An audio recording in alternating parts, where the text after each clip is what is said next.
Merci.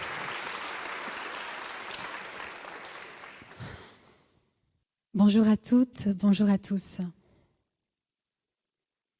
En préambule, je voudrais vous parler d'une amie. J'ai une grande amie avec qui je partage tout. On a des différences, on a des grandes différences, qu'elles soient sociales, culturelles, religieuses ou politiques. Mais on a aussi de grands points communs. D'abord l'humour, l'ambition, la passion des choses.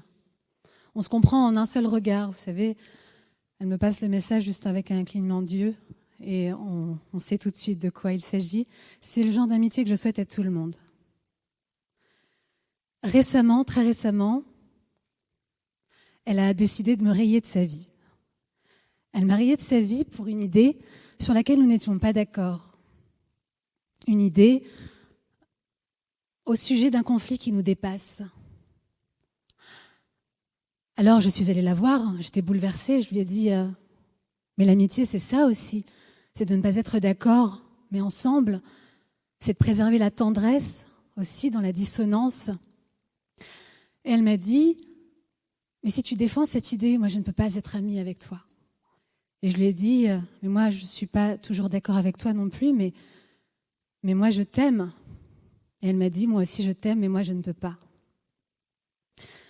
Et donc à ce moment-là, sur l'autel de mes idées, tout ce que je suis est sacrifiable. Et qu'est-ce que je suis? Qu'est-ce qu'on est? On est une somme d'expériences, de rencontres et d'idées. Et ces idées, d'où viennent-elles? Est-ce qu'elles sont vraiment à nous, ces idées? Très souvent, très rarement, nos idées sont vraiment celles que l'on pense et sont vraiment les nôtres. Nos idées sont que très rarement les nôtres parce qu'elles sont souvent héritées ou bien construites à partir de celles de nos proches, de nos amis, de nos familles, de nos partenaires de vie. Et c'est normal quand on y pense parce que s'affranchir du système de pensée de nos proches, eh bien, c'est trahir, c'est se mettre à la marge alors que nous avons profondément besoin d'être validé et d'appartenir. C'est le troisième besoin sur la pyramide de Maslow, après les besoins physiologiques et les besoins de sécurité. Le problème des idées, c'est qu'elles nous mettent à la marge. J'ai souvent été à la marge. Ça a commencé très tôt. Ça a d'abord commencé, par exemple, dans ma famille, où je m'opposais à des règles patriarcales ou dogmatiques qui y existaient. Et ça me valait des remontrances, des silences, des violences parfois. Mais c'est comme ça, j'ai toujours été engagée et je pense que je le serai toujours. Et j'ai souvent exprimé mes idées avec fougue, avec orgueil, avec la certitude que ma vision du monde, eh bien, c'est la meilleure, parce que c'est le propre d'une idée. Quand on pense à une idée, en général, on pense qu'elle est la bonne. C'est d'ailleurs pour ça souvent que les débats sont inaudibles. C'est parce que tout le monde, chacun est intimement persuadé que son idée est la meilleure. Personne ne défend une idée en laquelle il ne croit pas. Il y a une thèse qui est sublime, la thèse Nietzsche de l'éminent chercheur Joseph Scheiber, qui postule que lorsque nous conversons, nous débattons, eh bien, nous ne cherchons pas à débusquer la vérité, non, ni même des faits concrets, nous cherchons simplement à valider le récit qui va offrir la meilleure image, l'image la plus acceptable de nous-mêmes. Parce que finalement, le cerveau ne cherche pas forcément la vérité, il préfère le confort, la sécurité plutôt que la vérité. J'ai la vingtaine quand j'arrive à Paris. On est une grosse bande de potes. On vient d'horizons très différents, tous. On a des jobs qu'on n'aime pas vraiment, mais par contre, on se rejoint tous sur la culture, autour de nos rêves. Moi, je rêve d'être poétesse. J'ai une amie qui rêve d'être comédienne. Elle va le devenir d'ailleurs. J'ai un autre ami qui veut devenir écrivain, un autre metteur en scène. Et alors, on se retrouve le soir, on boit des coups et on refait le monde, on parle de plein de choses. Et alors là, il y a toutes les théories qui se confrontent. Typiquement, Hector du 7e qui vient et qui récite les théories politiques héritées de papa et qui pense sous le prisme eh bien, de ses privilèges. Et toi, tu l'écoutes et tu te dis, mais quel tocard. Et puis tu sors prendre l'air, Hector est là, et il se passe quelque chose de prodigieux. Il lit ta poésie et il l'adore. Mieux que ça, il la comprend. Et là, il se passe une faille spatio-temporelle où, aussi différents qu'on soit, eh bien, il y a un espace, une géographie où on est similaires. Et donc, j'apprends 2 choses au moins à cette époque-là. La première, c'est que peu importe d'où on vient, il y a 2 choses qui nous rapprocheront toujours, tous. C'est nos rêves et la culture. Et la deuxième chose qui nous rapproche, c'est qu'on a tous envie d'être heureux. Enfin, je réalise que moi aussi, j'ai mon petit catéchisme que je récite et moi aussi, j'ai hérité d'une idéologie, je l'ai construite aussi. Alors à ce moment-là, je décide de déconstruire justement, d'ouvrir ma pensée, de voir plus large, d'être plus inclusive. Et inclusive, attention, avec les gens qui ne me ressemblent pas. Et ce que je peux vous dire, c'est que ce n'est pas du tout facile. C'est très désagréable d'essayer la pensée libre, l'indépendance intellectuelle. Je vous donne un exemple. Je vous propose de vous concentrer, fermez les yeux si vous le souhaitez, et pensez à une opinion très forte à laquelle vous tenez. Pensez-y. Si vous êtes dans un confort absolu quand vous y pensez, c'est que vous ne pensez pas librement. C'est très difficile à entendre, parce que la première chose qu'il faut savoir, c'est que la pensée libre n'est pas confortable. Elle n'est jamais confortable. Alors évidemment, il y a des idées avec lesquelles on ne transige pas, avec lesquelles on ne négocie pas. Et en général, la plupart d'entre nous, on est tous d'accord sur ces idées. Mais la grande majorité du reste des idées, elles ne peuvent pas être tranchées simplement. Comment peut-on trouver des réponses simples à des questions éminemment complexes dans un monde où il y a autant de réalités que d'êtres humains?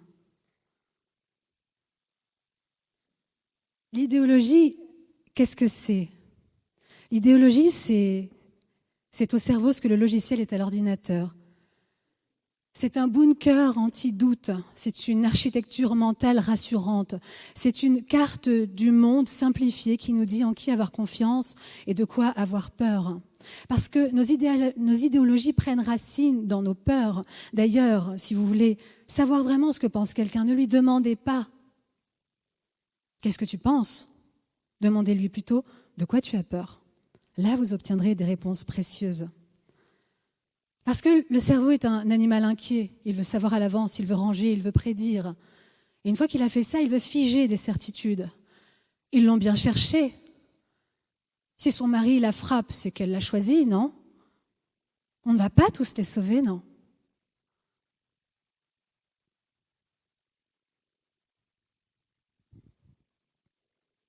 Et bien sûr que la nature a pensé des rôles pour chacun. Les hommes, les femmes et les hamsters. Et une fois qu'on a validé cette logique-là, c'est très difficile à déloger parce que c'est très coûteux pour le cerveau de tout réinterroger. Mieux vaut penser faux, mais stable. On pense souvent, une idée reçue sur l'idéologie, qu'elle est bruyante, agressive. Pas toujours, au contraire. Parfois, elle est progressiste, elle est bien habillée, elle est élégante.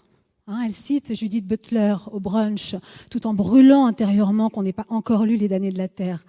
Elle consomme éthique, elle se drape dans l'empathie, elle refuse catégoriquement le débat. Vous voyez, l'idéologie n'a rien à voir avec l'intelligence, ni même l'idiotie, hélas, ce serait bien trop facile. C'est biologique et c'est intimement lié à la structure du cerveau. Il y a une chercheuse jeune, brillante, qui s'appelle Leor Zmigrod, qui s'est aperçue que l'amygdale, la partie du cerveau qui s'active quand on a peur, est plus développée chez les gens rigides. Et cette partie du cerveau, elle s'active à la peur au hasard des étrangers, des gens qui disent LGBTQIA, non-genrés. Et ça ne veut pas dire qu'en face, on est plus intelligent. Non, on a juste peur d'autre chose. On a peur de l'injustice, de la violence symbolique, du glyphosate, du patriarcat sous glyphosate. Et en réalité, ce qui est encore de plus fou, c'est que peu importe la taille de notre amygdale, quand on est sous stress, on arrête tous de penser de manière libre. On se rigidifie tous. Imaginez, plongez votre avant-bras, votre main dans un grand seau d'eau à 0 degré qui est en train de figer la glace. Vous y restez longtemps. Ça pique, ça fait mal. Et là, on vous demande de répondre à une question complexe. Ce qui va se passer d'abord, c'est que vous allez devenir agressif. Parce que vous avez atteint votre seuil de tolérance pour pallier la douleur au bras. Ensuite, votre capacité à penser de manière souple va dramatiquement s'effondrer. Parce que le cerveau, à ce moment-là, ne cherche plus à explorer, il veut sécuriser. Et enfin, peut-être le plus problématique avec l'idéologie, c'est quand elle est trop forte. Parce que quand elle est trop forte, elle devient un dogme. Et le dogmatisme, c'est de penser que c'est notre idéologie qui est la meilleure et que par conséquent, notre idéologie, c'est la vérité. Et donc, seule celle-ci doit exister. Alors là, vous allez me dire, bon, si c'est biologique, on ne peut rien y faire. Heureusement, si. Parce que comme on l'a dit, ça n'a rien à voir avec l'intelligence, mais avec la souplesse du cerveau. Et la souplesse du cerveau, ça se travaille. C'est comme le sport. Il y en a qui sont plus forts que d'autres, mais tout le monde peut faire du stretching. Et je vous propose 3 exercices. Le premier, c'est de lire ce qui nous dérange. Non pas pour adhérer au système de valeurs, mais de comprendre. Parce que ça nous permet d'ouvrir le dialogue. Et ouvrir le dialogue, c'est le début de la fin de la domination de part et d'autre. Je répète cette phrase, ouvrir le dialogue, c'est le début de la fin de la domination de part et d'autre. Ensuite, on peut fréquenter ceux qui ne pensent pas comme nous. Pas nécessairement des personnes à l'opposé de nous, mais juste des personnes qui pensent un peu différemment. Ça permet d'ouvrir les schémas mentaux en naviguant dans des géographies différentes mentales. Une idée qui ne peut pas être débattue n'est pas une idée, c'est une injonction. Et enfin, de distinguer, nous pouvons distinguer qui nous sommes, notre identité, de nos idées. Parce que nous ne sommes pas ce qu'on pense, heureusement. Nous sommes comment on pense. Et pour ça, il y a un exercice qui nous permet de le faire, c'est la distanciation du soi. Ça consiste, quand on nous contredit, d'observer nos réactions comme si elles n'étaient pas les nôtres. C'est un exercice très perturbant, mais très efficace. Oser penser contre soi-même, c'est marcher dans les pas de Vladimir Jankélévitch, qui disait que la vertu, c'est l'ennemi du bien. Dans les pas de Michel Montaigne, qui disait qu'il fallait valoriser davantage l'incertitude dans le savoir et qui valorisait l'amitié plus que la pensée. Ou encore de Hannah Arendt, cette grande philosophe politique qui disait déjà à son époque que les idéologies ne cherchent qu'à transformer la nature humaine. Oser penser contre soi-même, c'est peut-être l'acte le plus subversif, le plus radical dans un monde où tout le monde nous intime d'avoir un avis tranché, définitif, sur tout, d'être arrogant avec tout ce qui se passe. Alors on vous accusera certainement d'être un traître, sans doute, d'oser penser différemment. Mais qu'est-ce qu'un traître ? Il en a fallu des traîtres pour faire avancer l'humanité. Des femmes et des hommes qui ont bouleversé leur gouvernement intérieur pour faire avancer les choses. J'appelle ça la trahison féconde. Quelques exemples.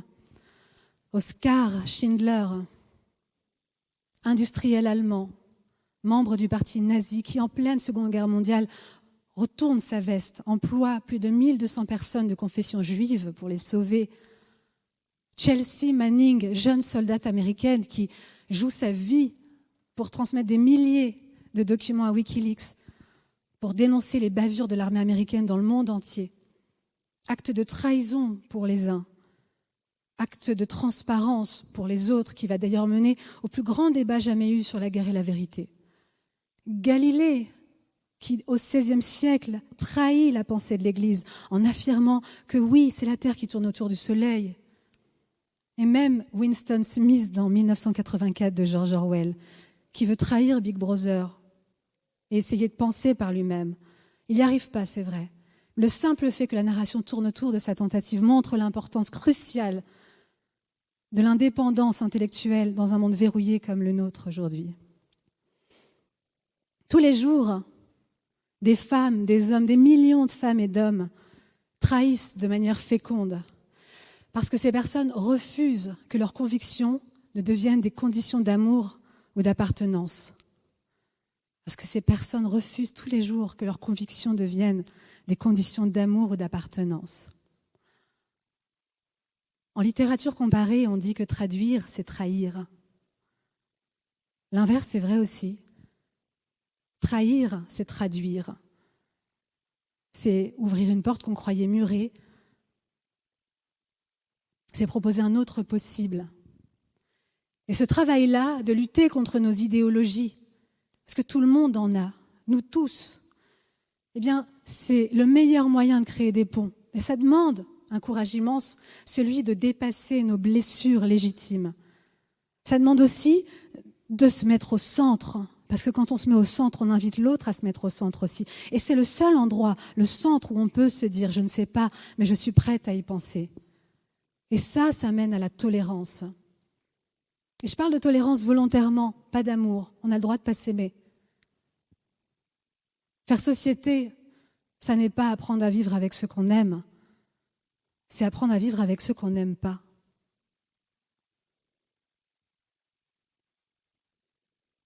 Alors évidemment, ne soyons pas dupes. C'est très dur de sortir de l'idéologie. Mais par contre, on peut refuser. On peut refuser que ça serve d'excuse à la violence, à l'inertie, à la censure. Et ça, on peut le commencer dès aujourd'hui en se posant la question non pas qu'est-ce qu'on pense, mais comment on pense. On peut se poser la question, est-ce que mes idées sont vraiment les miennes ? J'ai bien sûr fini ma conversation avec mon amie et je lui ai dit que le jour où elle souhaitera être en lien avec moi, à nouveau, pas dans nos ressemblances, mais dans nos différences, mais je serai là pour qu'on puisse continuer à grandir et à vivre ensemble. Parce que c'est ça le prix à payer, je crois, de la fraternité et de la sororité. Je vous souhaite à toutes et à tous, du plus profond de mon cœur, de porter des idées libres et de compter parmi vos amis, vos adversaires de pensée. Merci beaucoup.